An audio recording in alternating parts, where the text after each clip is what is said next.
जी part 2 start हो गया। तो हम इस एडजस्टमेंट को पढ़ते हैं जी, जो हमने छोड़ी थी। मैं इसको स्काई ब्लू कर रहा हूँ कि ये सारी एडजस्टमेंट हम छोड़ गए थे। तो ये जनाब आपकी अकाउंटिंग होनी है, ठीक है, सारी की सारी अकाउंटिंग है। और फिर ये आगे जाके टैक्स वालों की बात है, बस ये एडजस्टमेंट रह गई, ठीक है। अच्छा, अब मैं यहीं पे वर्किंग कर लेता हूँ फिर, हैं, यहीं पे वर्किंग नंबर पता नहीं केड़ा चल रहा होगा, नंबर पे है जी। तो वर्किंग है जनाब, डेट, डिस्क्रिप्शन, प्लांट और प्रोविजन। कॉस्ट मॉडल ही है ना, रीवैल्यूएशन मॉडल की तो बात नहीं कर रहा कि कहीं रीवैल्यूएशन मॉडल यूज करते हैं। लो, ऑन 1 जनवरी 17, हमारा साल है एंड हो रहा 31 दिसंबर 17 पे। तो ऑन 1 जनवरी 17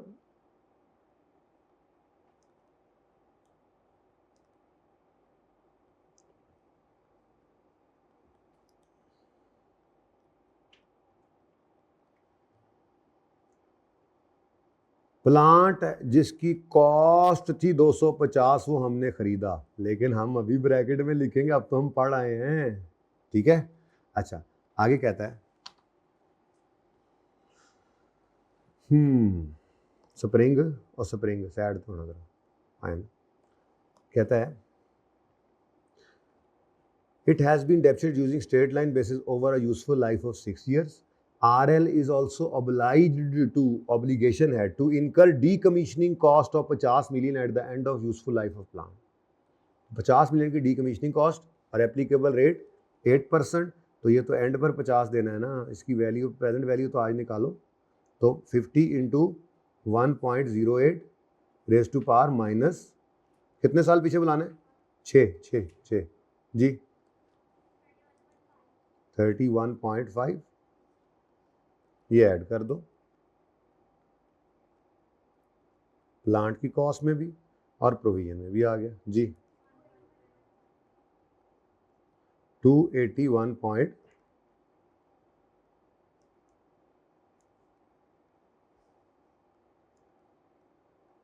जी। अच्छा, उसके बाद अब ईयर एंड आएगा, तरतीब वही, डेप्रिसिएशन करनी है, ये भी इसी साल में खरीदा है प्लांट, तो सीधी बहुत ही सीधी एडजस्टमेंट है, मिक्सिंग की ना उसने तो बहुत ही सीधी एडजस्टमेंट, ठीक है। डेप्रिसिएशन 281.5, DI खान वाला घर जा रहा होगा, कल चला गया था, पहुंच गया, डिवाइड बाय 6, पूरा साल डेप्सिट करोगे कितना आता है, ठीक है। ये डेप्रिसिएशन की आपने और आपकी आ गई बुक वैल्यू कितनी, बस इससे आगे हमने जाना ही नहीं है, 234 पॉइंट। अब ये किस दिन की बुक वैल्यू है मेरे बच्चों, 31 दिसंबर 17 की।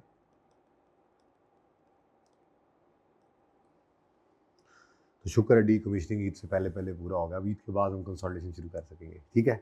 अच्छा जी, और कोई चीज़ आ जाती है, कोई और सवाल आगे आ जाता है, लेकिन कॉन्सेप्ट वाइज पूरा हो गया ना, अब चाहे जो मर्जी करता रहे अब इसके अंदर, ठीक है, देख लेंगे फिर इसको।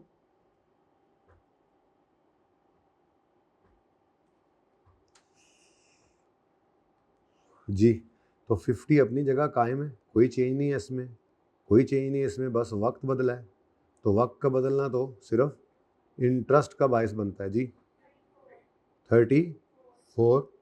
तो बैलेंसिंग फिगर इंटरेस्ट आ गया 2.5, ठीक है जी। अब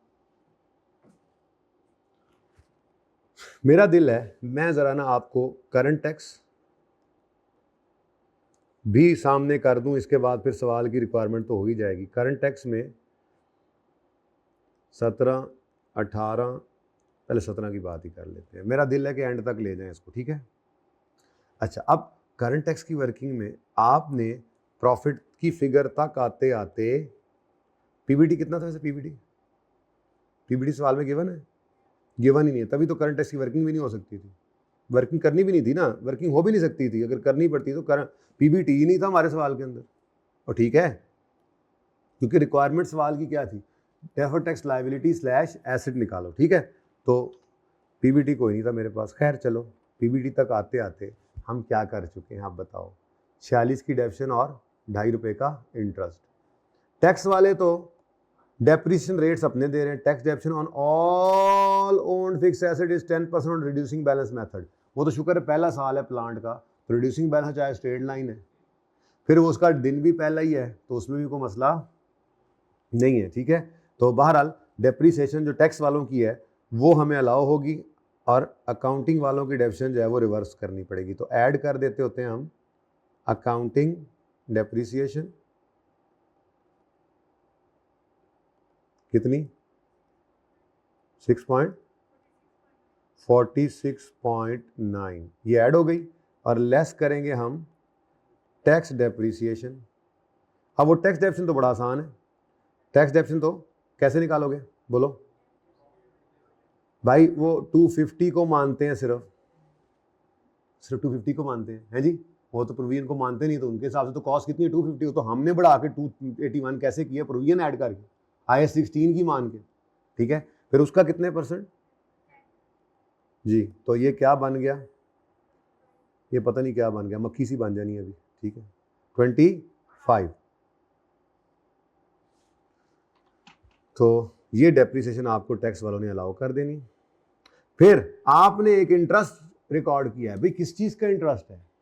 प्रोविजन को आपने डिस्काउंट किया था, उसकी अनवाइंडिंग रिकॉर्ड की है, तो इंटरेस्ट। तो वो जब प्रोविजन को नहीं मानते तो इस इंटरेस्ट को कहाँ अलाउ करेंगे? तो इंटरेस्ट एक्सपेंस भी आपने क्या कर देना है, कितने से? ये सवाल की रिक्वायरमेंट नहीं थी, बट मैंने चाहा जरा कर ले, बेहतर है। ठीक है, अच्छा वो क्या कह रहे हैं? वो कह रहे हैं हम प्रोविजन को नहीं मानते, बल्कि हम आपको डिसमेंटलिंग कॉस्ट अलाउ करेंगे जब आप उसको एक्चुअल में पे करोगे। तो मुझे बताओ कि वो अलाउ किसे करेंगे?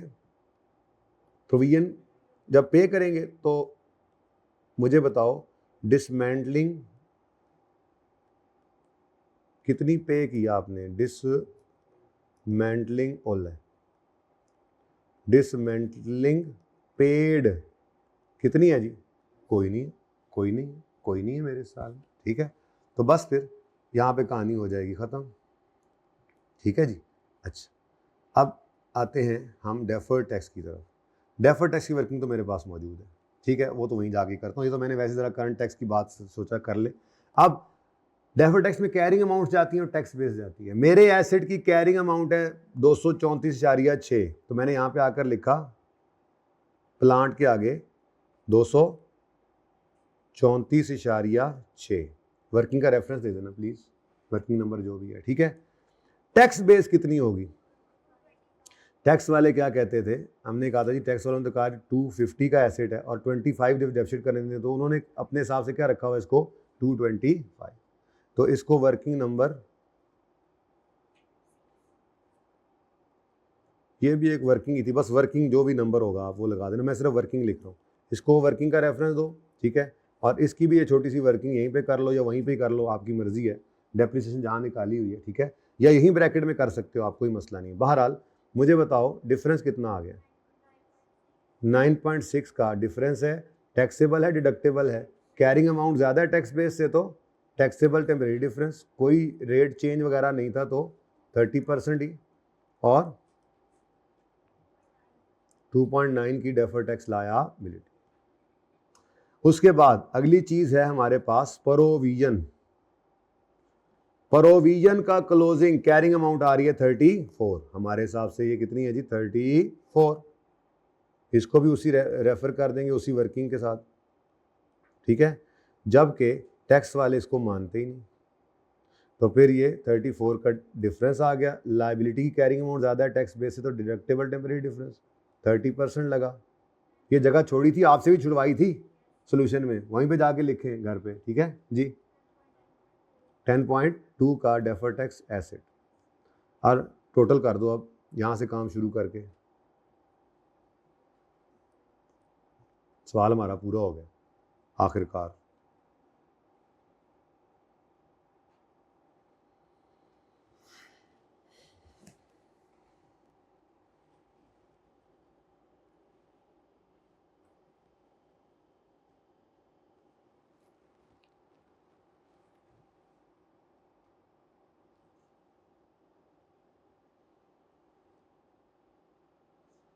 41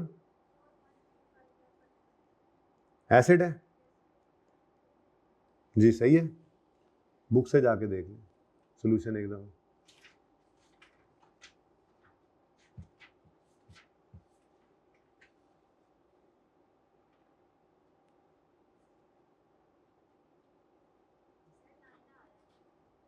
वैसे क्या आ रहा है आप लिखो जरा कैलकुलेटर पे, शाबाश, शुरू हो जाओ। 3.6 प्लस 1.5 माइनस 0.9, जल्दी करते जाओ, माइनस 0.45 माइनस 14.4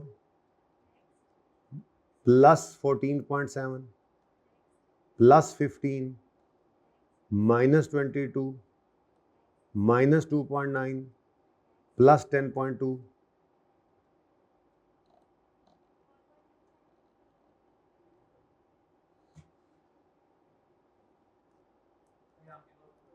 हाँ, राउंडिंग ऑफ का फर्क है, ठीक है। तो 9 कैसे हो सकता है फिर 4. अच्छा आगे की ओर, ठीक। चले फिर इंडिविजुअल फिगर्स को देख लेना, ठीक है। ये 2 फिगर्स आई हैं, इसको आप राउंड किए बगैर एक बार कर लीजिएगा, ठीक है, सही होगा। आपने कॉन्सेप्ट अपना सही अप्लाई किया। लेकिन मैं एक एडिशनल चीज़ अब आपको सिर्फ बताना चाह रहा हूँ, ना तो करंट टैक्स रिक्वायर्ड था ना ये पॉइंट। टैक्स वाले कहते हैं जब आप एक्चुअल में पे करेंगे तो हम आपको ये एज एन एक्सपेंस अलाउ करेंगे। तो 18 भी गुजर जाना है, 19 भी गुजर जाना है, 20 भी गुजर जाना है, 21 भी गुजर जाना है और 22 आ जाना है। हर साल क्या होगा, हर साल आपको ये डेप्रीसिएशन ऐड बैक करनी पड़ेगी और ये इंटरेस्ट एक्सपेंस भी ऐड बैक करना पड़ेगा हर साल, और टैक्स डेप्शन आपको अलाउ करते रहेंगे वो रिड्यूसिंग बैलेंस के हिसाब से। तो ठीक है, ये चलता रहेगा यहाँ तक के 2022 आ जाएगा। 2 3 4 5 6 साल ही लाइफ थी ना।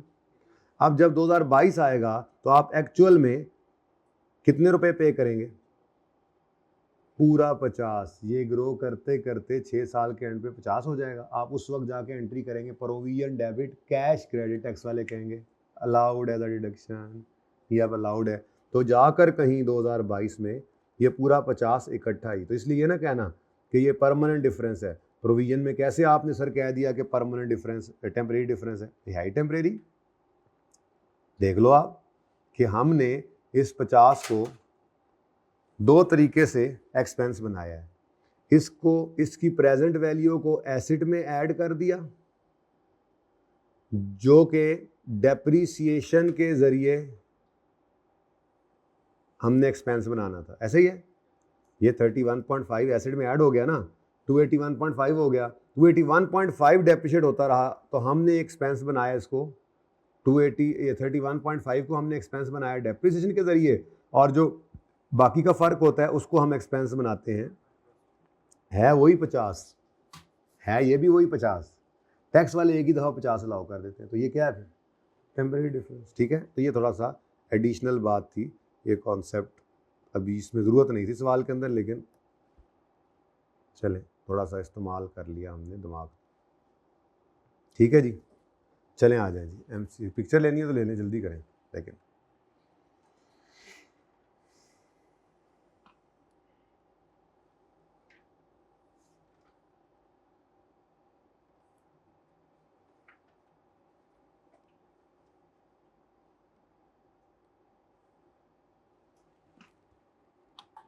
चलें आ जाए IFRS 9 पे।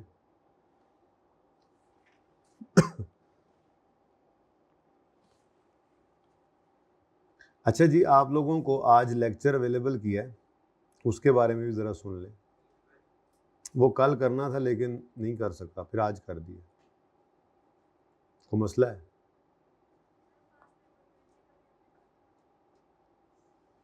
क्या हुआ? हाँ, पास पेपर 20 का लेक्चर अपलोड करूँगा, लेकिन फिर मैंने उनमें से एक करा दिया था ना, वो तो मैंने करवा दिया था। उछाली वाला बहुत आसान था, वो भी डिस्कस किसी वक्त ऐसे ही चलते चलते कर देंगे। और जो दूसरा था ना सबसे आखिरी वाला, वो मैंने क्लास में करवाया था। करवा दिया है, निशानी के तौर पे दिखाता हूँ आपको। नहीं वैसे ही ज़रा मैंने जाना तो है ही इधर पास पेपर्स में, ये देखो ना पास पेपर्स नहीं फिर रहे हैं। निशानी ये होगी कि उस पर गंद पड़ा होगा दबा के, ये देखो। वैसे करवा दिया था वाकई, हाँ करवा दिया। अच्छा अच्छा जी, अब आपकी यहाँ पर ना एक छोटी सी चीज़ पेंडिंग थी, ठीक है, वो जो एग्जांपल्स थी, बाकी चीज़ें तो फिर छोटी मोटी तो आखिरी दिन जाकर भी निकल रही होती हैं। वो जब एंड पे हम रिवीजन करते हैं तो उसमें गैप एनालिसिस भी कर लिया जाता है, और जो कोई लाइन, कोई डेफिनेशन, कोई इंपॉर्टेंट चीज़ रह जाती है तो वो एंड पे फिर पढ़ा दी जाती है। ऐसी बात नहीं है, रहता नहीं है वो, लेकिन फिर भी तो मेन चीज़ें वो तो बहरहाल साथ साथ ही होती चली जाती हैं ना। तो ये मैंने आपके साथ बात शुरू की थी एग्जाम्पल्स पे। तो जो आपको आज 68 का पार्ट बी मिला है, उसमें पहले 15-20 मिनट जितने भी होंगे ये एग्जाम्पल्स की बात होगी, ठीक है। शायद कि उसमें मैंने ये पेंडिंग कर दी हो 6 वाली, अगर कर दी हो तो मुझे बता देना, ईद के बाद आगे मैं पहले ये करवा दूंगा खुद, ठीक है। नहीं की होगी तो हो जाएगी। इसके बाद पिछले सफ़े वाली ये एग्जाम्पल जो मैंने आपको होमवर्क दी थी, ठीक है, ये उसके अंदर डिस्कस हुई है, और उसके बाद फिर MCQs है शुरू किए हैं मैंने स्टार्ट से इत्तफाक से। तो एंड पे जो रह जाएंगे नए किताब के अंदर इंसर्ट हुए वो मुझे बता देना, वो मैं आपको करवा दूंगा, ठीक है। तो लेक्चर 68 का पार्ट बी ये आपका होगा, जिसके अंदर IAS 12 की एग्जाम्पल्स हैं,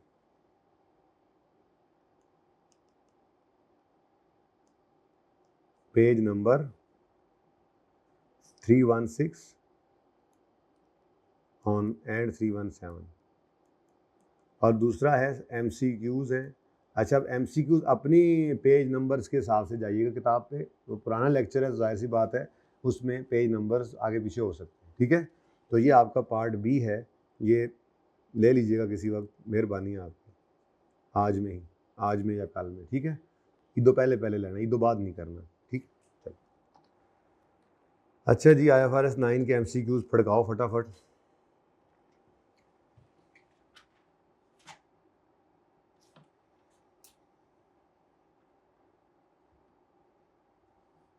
हाँ जी शुरू करें, 18 तक को मसला। 17, NLT acquire 6% rupees 1000 TFCs, 6% is coupon rate. सवाल पढ़ने का तरीका आना चाहिए, इसमें फाइनेंशियल इंस्ट्रूमेंट में ये मसला होता है बस कभी कभी, ठीक है।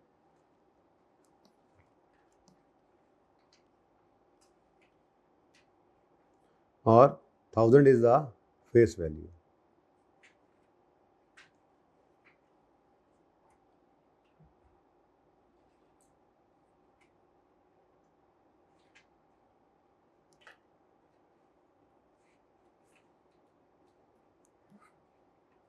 अच्छा जी, कूपन रेट आ गया, और 1000 क्या है जी, face value.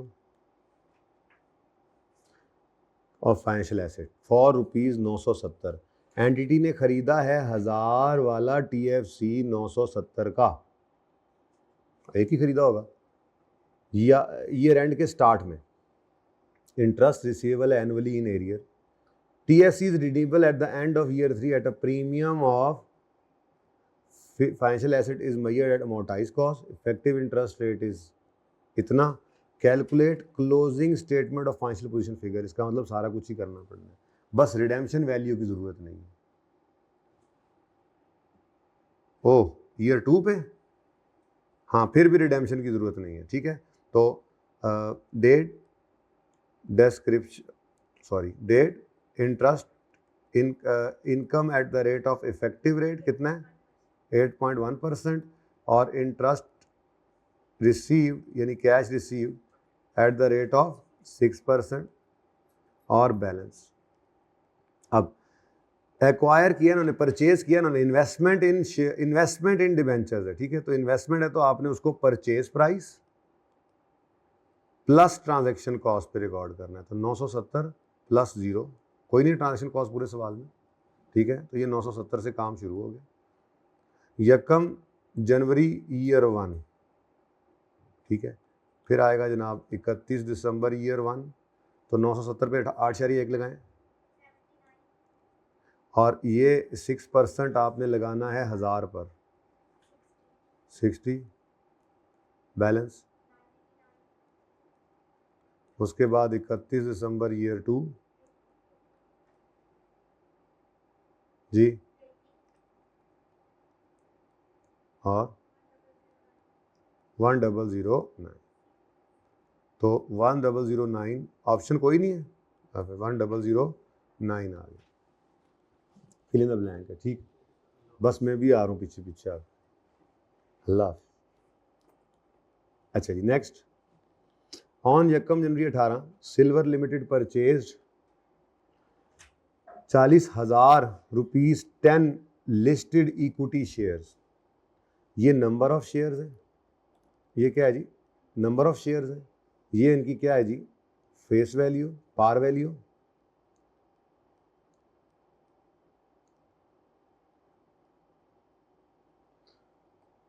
At a price of 30 पर शेयर, ये इसकी क्या है जी, purchase price.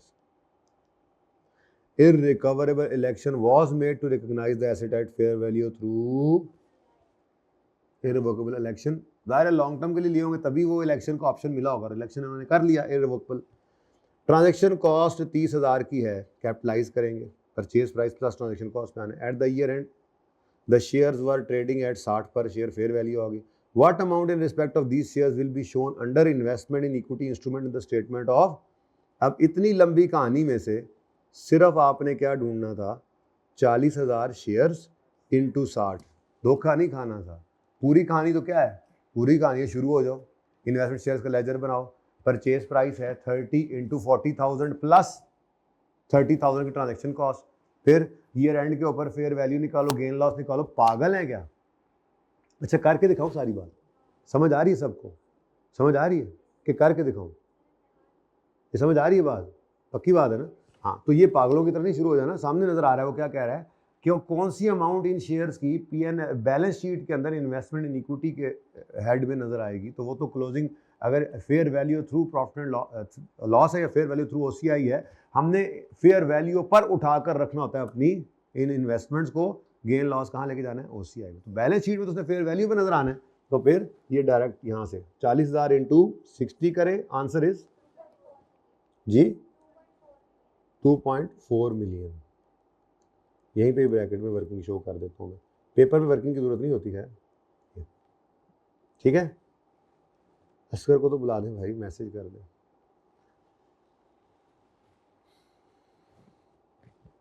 Mercury limited purchased 1 million shares, purchased shares, investment इन शेयर्स, ये लिख लेते हैं तो हमारे सामने वो टेबल आ जाता होता है, ईजी हो जाता है हमारे लिए। In Jupiter limited a listed company for 40 million on यकम जनवरी, तो ये क्या है जी, इसकी परचेज प्राइस।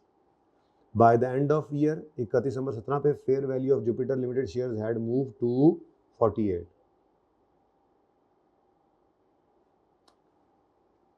लिमिटेड शेयर, तो ये पर शेयर ही गिवन है। If Mercury were to dispose of these shares broker fees is, ये कॉस्ट टू सेल है बेटा, कहता है अगर मर्करी ने इनको बेचना है तो ब्रोकर क्या लेगा, 5 लाख रुपए ट्रांजैक्शन कॉस्ट। लेकिन वो क्या पूछ रहा है, वो कहता है what is the correct treatment of shares at the end of year. अब hold shares in investment at, देखो आपने इन्वेस्टमेंट इन शेयर्स किया है तो इसके अंदर आपके पास सिर्फ दो ही ऑप्शन हैं, या तो आप FVTPL में जा सकते हैं या आप FVT OCI में। अच्छा, अब वो कहता है होल्ड शेयर इन इन्वेस्टमेंट, अगर तो आप FVTPL में हैं तो आपने इसको 40 इंटू 1 मिलियन शेयर, तो 40 मिलियन रुपीस पर रखें अगर आप FVTPL में हैं, और अगर आप FVT OCI में हैं तो 40 प्लस ट्रांजेक्शन कॉस्ट कितनी है, 0.5, 40.5 लिख दूं डायरेक्ट, 40.5 मिलियन, ये 0.5, 5 लाख 0.5 मिलियन होता है ना, 40.5 मिलियन FVT OCI में है तो ये इस पे रख लें, ठीक है। अच्छा, अब वो कहता है ईयर एंड के ऊपर फेयर वैल्यू हो चुकी है शेयर्स की 48, तो मतलब 48 मिलियन पे आप ईयर एंड पे ले आए। अब जौन सा मर्जी मॉडल हो ईयर एंड पे, जौन सा मर्जी मॉडल हो ईयर एंड पे आपने इसको 40 8 मिलियन पर ही लेकर आना है। ठीक है, फेयर वैल्यू, बैलेंस शीट में फेयर वैल्यू नजर आती है। अब वो क्या कह रहा है, ट्रीटमेंट बताओ ईयर एंड पर, तो हमने कहा जी ईयर एंड पर ले जाओ 48 पे उठाकर इसको, और गेन लॉस अब यहाँ पे चुप, कहीं से पता ही नहीं चल रहा कि क्या करें।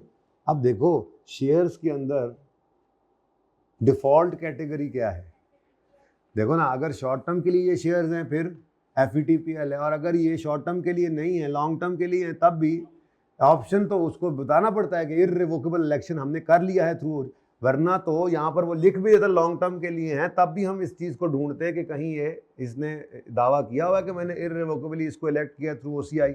अगर ऐसा नहीं है तो फिर FVTPL तो डिफॉल्ट कैटेगरी है ही, तो इसलिए मैं इसको इग्नोर कर रहा हूँ और मैं 40 से उठाकर इसको ले आऊँगा 48 मिलियन। और ये 0.5 कॉस्ट टू सेल, ये कोई हम बायोलॉजिकल एसिड बेच रहे हैं कि हम उसको ये एंड पे fair value less cost sell पे करें, धोखा नहीं खाना। ठीक है, तो तो hold shares in investment at 47 ना भाई ना, होल्ड शेयर्स एट, हाँ ये तो ठीक है, with 8 million gain being taken to, बिल्कुल सही है, डिफॉल्ट कैटेगरी तो यही कहती है डिफॉल्ट। होल्ड शेयर्स इन, ये तो सही है, with 8 million gain shown in, नहीं यार स्टेटमेंट इन इक्विटी में नहीं जा सकता, उसने बताया नहीं है कि उसने इररिवोकेबल भी डेजिग्नेट किया इसको थ्रू OCI। होल्ड सही है, विद 7.5 शोन इन, यार क्या कह रहे हो, OCI वाला चक्कर ही कोई नहीं है, बी ही सही ऑप्शन है।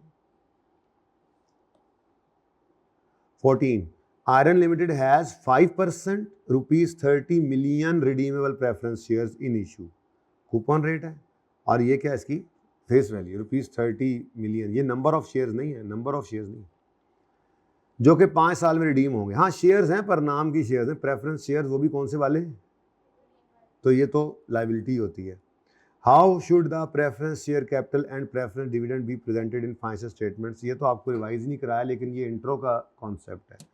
आपकी स्टेटमेंट ऑफ कॉम्प्रिहेंसिव इनकम में PNL में फाइनेंस कॉस्ट के अंदर आपका इंटरेस्ट आता है,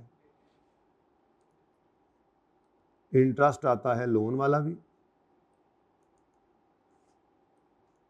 इंटरेस्ट आता है लीज वाला भी, और डिविडेंड आता है रिडीमेबल प्रेफरेंस शेयर कैपिटल का भी, फाइनेंस कॉस्ट है। ठीक है, ये बात समझ आई, अगली समझ आई ये बात, PNL के अंदर आएगा फाइनेंस कॉस्ट में। अगली बात, बैलेंस शीट के अंदर हम इसको कहते हैं जी ये लायबिलिटी ही है, इक्विटी के अंदर इसको नहीं शो करना, बल्कि इसको लायबिलिटीज के अंदर जहाँ पे बैंक लोन आ रहा है वहीं पर आपको रिडीमेबल प्रेफरेंस शेयर कैपिटल भी नजर आ रहा है। ठीक है, तो ये इसकी जनाब प्रेजेंटेशन है, PNL के अंदर फाइनेंस कॉस्ट में और बैलेंस शीट में लायबिलिटीज। अब ये पढ़ा हुआ है ना, FR 1 में पढ़ा हुआ है कि नहीं, पढ़ा हुआ है ना, अच्छा। Preference share capital as equity, preference share capital as equity, ना ना ना ना ना, ये अगर ये कौन से वाले प्रेफरेंस शेयर्स हैं, तो ये तो इक्विटी है ही नहीं भाई, ये तो वापसेबल है। ठीक है, और प्रेफरेंस डिविडेंड को नहीं यार, पहले ही गलत हो गया तो बाकी आगे क्या चले, वैसे ये दोनों बातें गलत लिखी हैं उसमें, ये डिविडेंड नाम का डिविडेंड है, इसको चेन इक्विटी में नहीं लेकर जाते, इसको PNL में फाइनेंस कॉस्ट में इंटरेस्ट के तौर पर रिकॉर्ड करते हैं। ठीक है, प्रेफरेंस शेयर कैपिटल को इक्विटी बनाओ, फिर वही गलत बात, प्रेफरेंस डिविडेंड को PNL में ले जाओ, ये सही है लेकिन पूरा सही नहीं है। प्रेफरेंस शेयर को लायबिलिटी बनाओ, और प्रेफरेंस डिविडेंड को प्रेफरेंस शेयर्स को नजर नहीं आ रहा, प्रेफरेंस शेयर्स को लायबिलिटी बनाओ, प्रेफरेंस डिविडेंड को शुक्र है,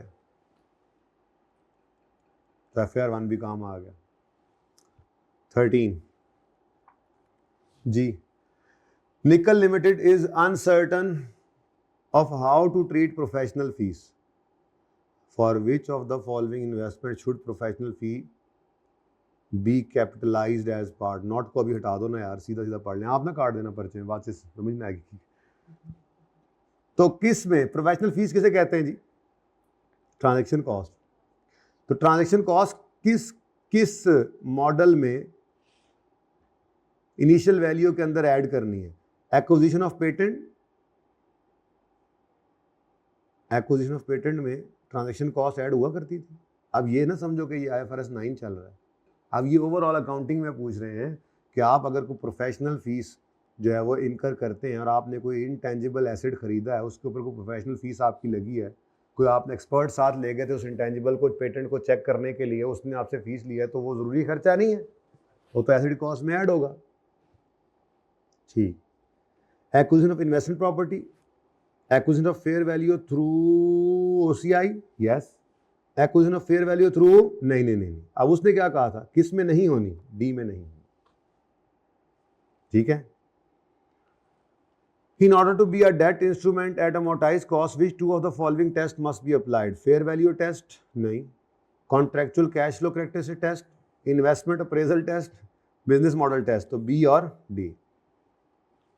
मुकाओ यार छेती छेती है ना, जान छड़ाओ मेरी। Which of the following are not classified as financial instrument? Share options? अच्छा देखो, अभी वैसे आपके सिलेबस में कोई नहीं है ये, लेकिन अब जी, share options, intangible assets, trade receivables, redeemable preference shares.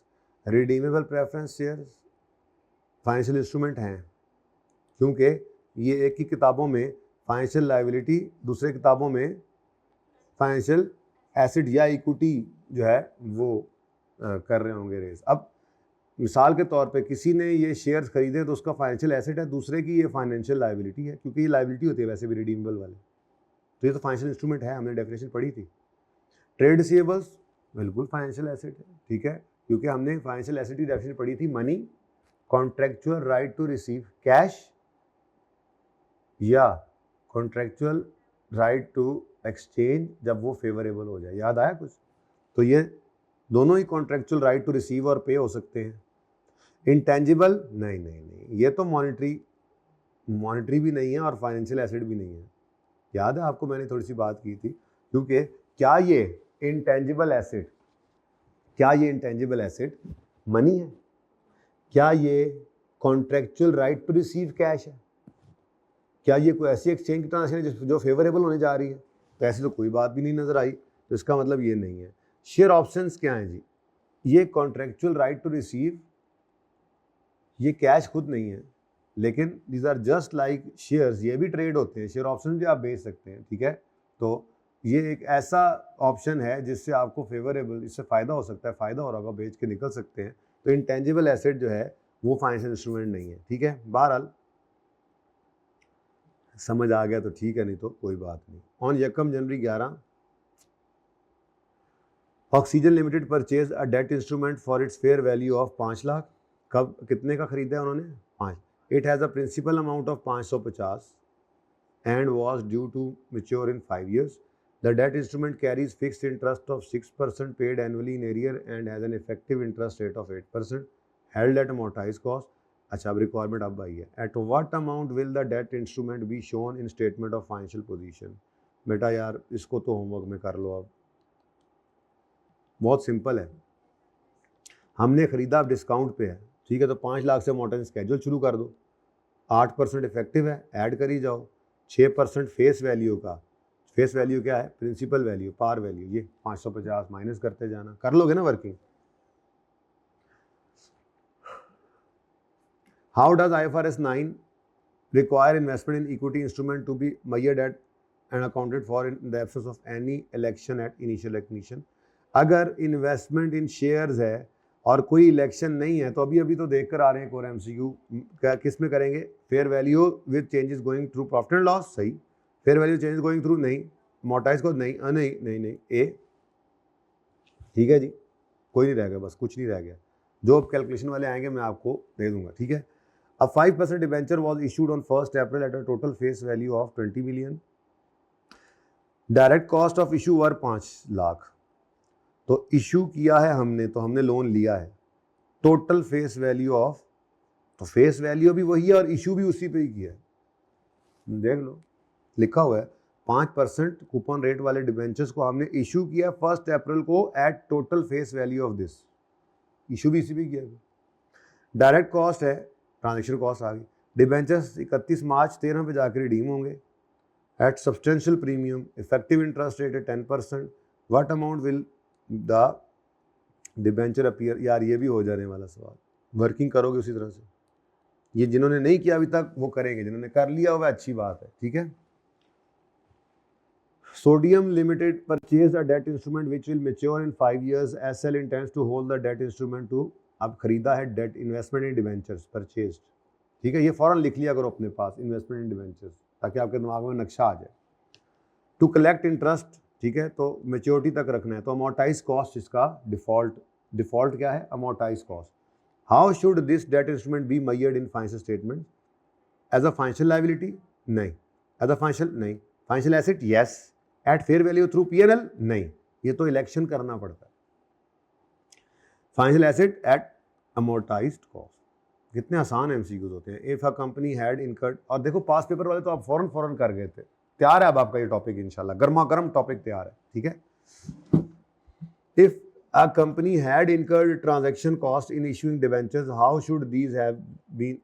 अब incurred transaction cost issuing debentures के वक्त तो माइनस करते हैं इशू प्राइस में से, लेकिन वो तब जब अमोर्टाइज कॉस्ट हो, और डिफॉल्ट ही amortise cost.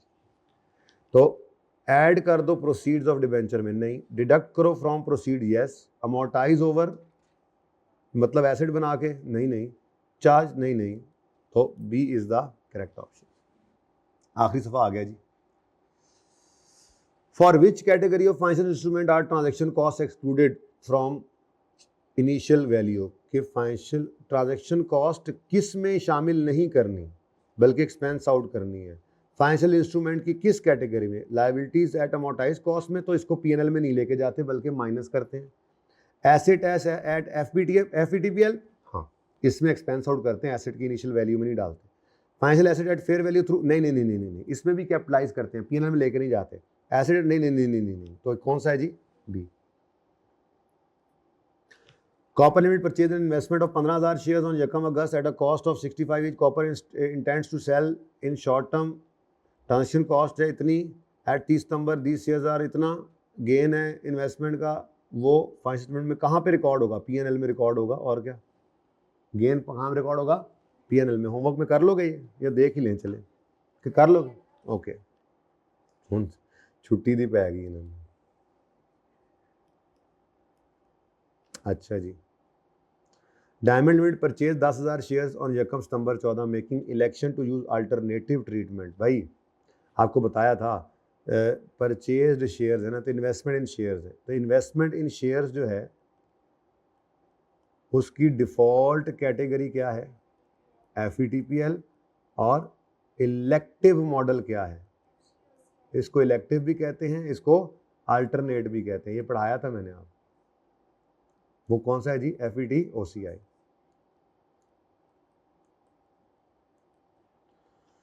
The shares cost 35 ही, ट्रांजेक्शन कॉस्ट, अब उन्होंने क्या डिसाइड कर लिया हुआ है? एफईटी ओसीआई, ठीक है। ट्रांजेक्शन कॉस्ट भी है 5,000। एट 31 दिसंबर 14 शेयर्स आर ट्रेडिंग एट 45 रुपये ईच, ठीक है जी। What is the gain to be recorded? बड़े आसानी से निकल सकता है, एफईटी ओसीआई में है, तो चलो कर लेना, हो जाएगा। चलो कर ही लो फिर, अब इतना पढ़ लिया तो नहीं, अब ऐसे नहीं। 10,000 इंटू, नहीं देखो ना, दीज शेयर्स कॉस्ट 35 ईच, मतलब आपने इनको कितने में खरीदा है? Purchase 10,000 shares, these shares cost 35 each, मतलब आप कितना कॉस्ट किया उन्होंने, तो कितना बन गया? जो भी बना ट्रांजैक्शन कॉस्ट भी उसके अंदर ऐड कर दिया आपने, तो टोटल क्या बन गया इनिशियल मेजरमेंट पर? ठीक है जी। ईयर एंड के ऊपर वो कहता है शेयर्स जो हैं 10,000 शेयर्स थे और वो 45 के हो गए, तो आंसर इज, अब गेन कितना है? ये गेन कहाँ जाएगा? एफईटी ओसीआई में, ठीक है। तो gain to be recorded for the year कितना है? ये सी। अच्छा, तो शुक्र है ये नहीं पूछा कहाँ रिकॉर्ड करना है, वैसे पूछ भी लेता तो आपको पता ही है, आपने बता देना था उसको कहाँ रिकॉर्ड करो।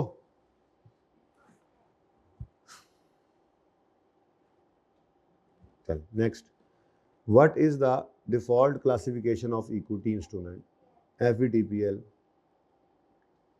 For debt instrument to be held at amortise cost, debt instrument, debt investment यानी investment debentures It must pass two tests. One of these is contractual cash flow. What is the other?